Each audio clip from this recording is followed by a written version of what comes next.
Right now, sitting still, perfectly safe, your body is preparing for a fight to the death. Your heart has a little more pressure in it than it needs.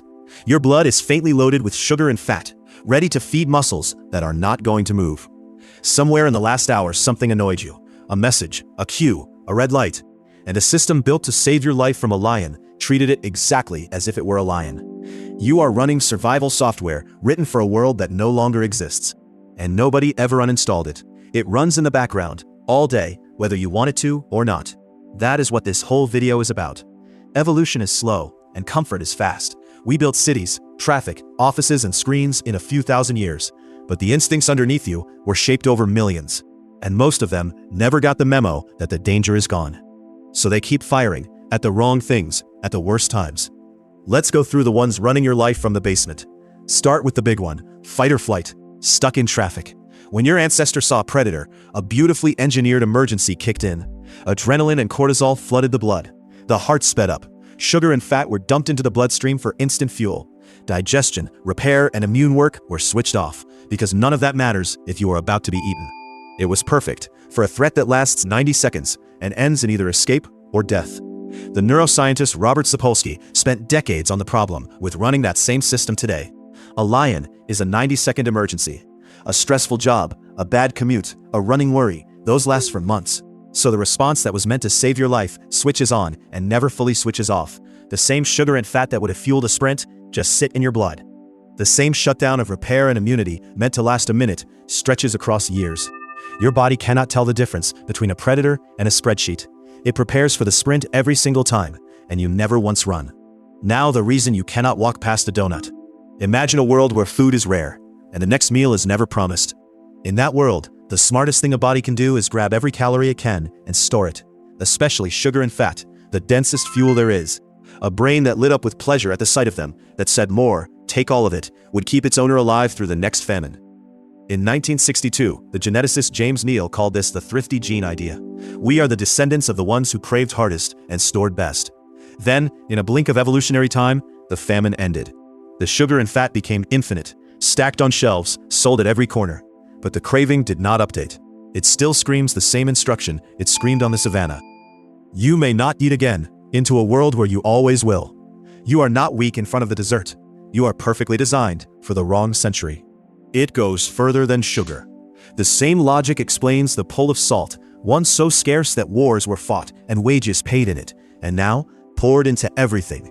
It explains why fatty, rich food tastes like reward, and plain food tastes like effort. Every one of those preferences was a survival advantage when the shelves were empty. Drop that same body into a modern supermarket, where the rarest and most precious things on the ancestral menu are now the cheapest and most endless. And the ancient scoring system goes haywire. It keeps awarding top marks to exactly the foods that are now everywhere. And it will never, on its own, stop. Which brings us to the dark. Ask a small child what is wrong with the dark, and they cannot tell you. There is nothing in the room. There was nothing there in the light a minute ago. And yet the fear is instant and almost universal. And that near universality is the clue. The psychologist Martin Seligman argued that we are not blank slates that learn to fear whatever hurts us. We come prepared to fear a specific shortlist, the things that killed our ancestors. Snakes, heights, being alone, in the open, in the dark, when the predators that hunt by night could see you and you could not see them. That is why almost no one has to be taught to fear the dark, and why almost no one develops a phobia of cars or electrical sockets, which actually hurt people today. The fear is not tuned to your real dangers. It is tuned to theirs. When the light goes out and your chest tightens for no reason you can name, you are borrowing a caution that kept someone alive 100,000 years ago. And the dark does something stranger than just frighten you. It makes you see things. In the dark, or in a half-heard noise, the mind does not wait for evidence. It invents an intruder. A coat on a chair becomes a figure. A creak becomes footsteps. The anthropologist Justin Barrett named the machinery behind this the hyperactive agency detection device. A hair-trigger assumption that any ambiguous shape or sound was made by a someone, not a something. And again, the reason is a brutal piece of maths. If the rustle in the grass is just the wind, and you assume it is a leopard, you waste a little fear. If the rustle really is a leopard, and you assume it is the wind, you are dead. Over millions of years, the body learned to make the cheap mistake 1,000 times, rather than the fatal one, even once. So it still throws phantom intruders into every dark room you enter. Not because they are there, but because the ancestors who assumed they were are the only ones who live to have you. Some of these instincts are so old, you were born already running them. Hold a newborn baby, let its head drop back suddenly, and it will do something startling and precise. Fling both arms wide, spread its fingers, then clamp them back in as if grabbing hold, often with a cry. The pediatrician Ernst Moro described this reflex over a century ago. And every healthy human baby has it. Nobody teaches it. It appears to be a leftover from a time when our ancestors were covered in fur and carried their infants, clinging to their bodies. A baby that felt itself falling and grabbed a fistful of mother's hair survived. We lost the fur. We kept the grab. For a few months, every human being arrives still reaching for a coat that stopped existing millions of years ago. Now one that turns your own safety systems against you. Motion sickness. Why should sitting still in a smooth car or a gently rocking boat make you feel poisoned? The psychologist Michel Treisman proposed an answer in 1977 that still holds up, and it is grimly clever. Your brain has no direct sense for, I am in a vehicle. It only knows that your inner ear is reporting motion, while your eyes, fixed on a book or a dashboard, report stillness. In all of evolutionary history, there was exactly one thing that scrambled your senses like that: a neurotoxin, a poison in the brain. And the body's oldest response to being poisoned is to empty the stomach immediately. So your brilliant, ancient defense looks at the mismatch, concludes you have been poisoned, and makes you sick, to save you from a threat that is really just the back seat. Now the instinct that takes over when you cannot fight and cannot run. Everyone knows fight or flight. Almost nobody is told about the third option, the one that comes when both of those fail: freeze. When a threat is too close and too big to escape, the same ancient system slams the body into the opposite of action. Muscles lock, the breath goes shallow, the heart can actually slow, and the mind goes strangely still and far away. Prey animals do it constantly. A mouse in a cat's jaws goes limp, and researchers call it tonic immobility, a last-ditch gamble that a predator will lose interest in something that already seems dead. Humans still have it, fully installed.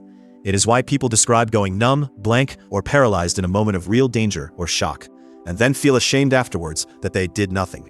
They did not choose it. An instinct older than the species decided that stillness was their best chance and switched them off before they could argue. Freezing is not weakness or panic. It is the third setting on a survival dial you do not control. There is one more, and it shapes how you see everything. Notice how a single piece of bad news outweighs a day of good, how one criticism drowns 10 compliments, how you cannot look away from the accident on the other side of the road. Psychologists call it the negativity bias, and researchers including John Cacioppo have shown the brain genuinely responds harder and faster to the negative than to the positive. It is not pessimism, it is arithmetic. An ancestor who missed a piece of good news lost an opportunity. An ancestor who missed a piece of bad news lost their life. The cost of those two mistakes was never equal, so evolution never weighted them equally. You are descended from the worriers, the flinchers, the ones who always assumed the rustle in the grass was a predator. The calm ones are not your ancestors. They didn't make it. So look again at that ordinary, safe, irritating moment, the traffic, the queue, the glowing screen, and notice what your body is actually doing underneath it. It is not overreacting. It is reacting perfectly to a world that is gone. Every one of these systems was, in its time, the reason someone survived a night they should not have. None of them is broken. They are simply loyal to an emergency that ended, still standing guard over a threat that walked away tens of thousands of years ago. The lion, the famine, the night, the fall, the poison, the rustle in the grass, every one of them is answered, on time, by a system that has never been told it won. You are not fighting your instincts, and they are still, every day, trying to save your life from a world that stopped being dangerous a very long time ago.